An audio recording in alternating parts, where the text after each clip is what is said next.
안녕하세요. 국세청 어린이신문 명예기자 권예인 기자입니다. 요즘 아침 등굣길에 한층 차가워진 공기 때문에 집을 나서는 순간부터 몸이 움츠러들지 않나요?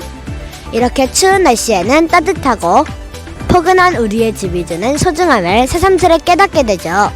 우리 주변에는 새로 지어진 아파트들의 화려한 경관을 자랑하며 사람들의 눈을 사로잡지만 주위를 조금만 더 세심하게 살펴보면 오래된 단독주택, 연립주택 등의 노후주택들을 볼 수 있을 겁니다.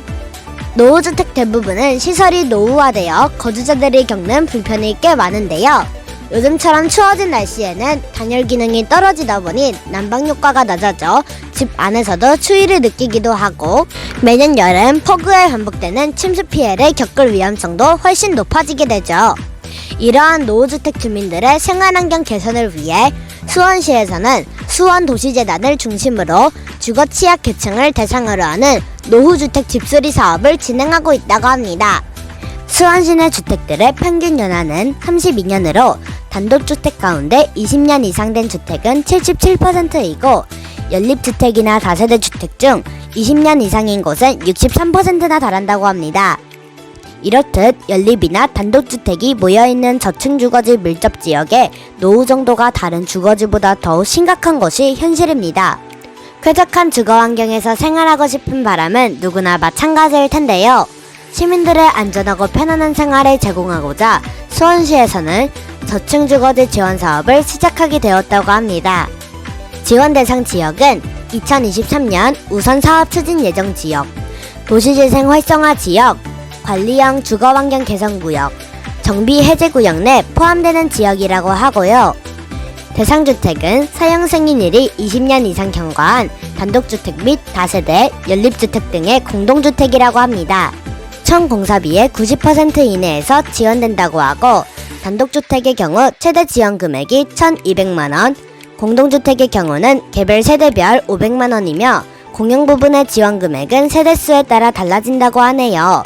단 취약계층은 최대 금액 내에서 전액 지원된다고 하니 전혀 부담이 없겠죠? 이 외에도 경기도에서 진행하는 단독주택 집수리 지원 사업도 신청이 가능한데요. 올해 경기도는 총 18억 원을 예산으로 수원, 부천, 평택, 안양, 군포 등 경기도 내 11개 시에 150호를 지원해줄 예정입니다. 이 중 수원 지역은 총 30호가 이 혜택을 받을 수 있다고 하네요.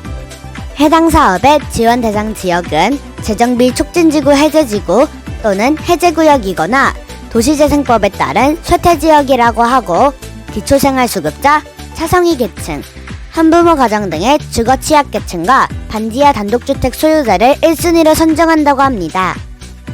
세금의 목적 중 하나가 사회적 재분배를 통해 경제의 불평등을 완화하는 것입니다. 주거 형태가 취약한 주택을 지원하는 사업에 세금을 활용하여 쾌적한 보금자리를 제공하는 일은 분명 의미 있는 일입니다. 노후주택의 비중이 높은 수원시에서 재난과 재해 시 피해와 복구, 수리를 반복하는 악순환을 겪는 주민들의 고충을 살피는 행정을 하고 있고 이에 수원 시민들의 소중한 세금을 필요한 것에 적절하게 사용하고 있다는 것을 알 수 있습니다. 오늘도 우리의 세금이 사회의 높은 곳에서 낮은 곳까지 흘러 가물어 있는 것에 단비가 되어준다는 것을 깨달을 수 있었습니다. 지금까지 국세청 어린이신문 권예인 명예기자였습니다. 다음 기사에서 만나요. 감사합니다.